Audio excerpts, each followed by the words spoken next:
Gordon Brown has called on the UK to reform how it is governed or risk being a failed state.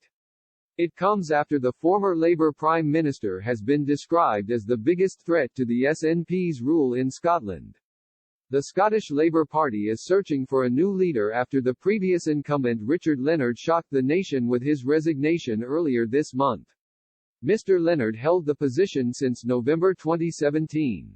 The former Scottish Labour leader announced his resignation with immediate effect as he felt it was in the best interests of the party. George Galloway, a former Labour MP, tipped Mr. Brown as the perfect candidate to take on the vacancy. He claimed Mr. Brown could rescue Scotland from the SNP's rule.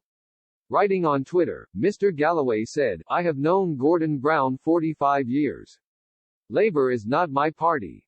Making him Scottish Labour leader would be the biggest single thing the party could do to rescue Scotland from the perdition of perpetual SNP rule, the neverendum, and could save Britain. Do it, Gordon." Writing in the Daily Telegraph, Mr. Brown said the pandemic has exposed tensions between Whitehall and the nations and regions. He wrote, "Months of COVID-19 and bitter disputes between Number 10 and the regions and nations over lockdowns, furloughs and business and employment support have brought to the surface tensions and grievances that have been simmering for years. The complaint is that Whitehall does not fully understand the country it is supposed to govern. Elected leaders in our nations and regions protest that their local knowledge has been ignored and only rarely are they ever consulted."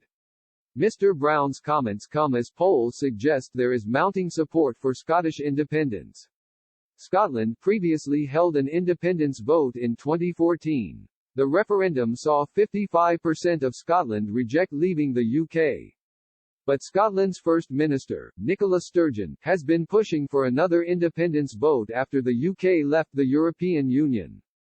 Ms. Sturgeon said she will seek a legal referendum and accused Prime Minister Boris Johnson of being frightened of democracy.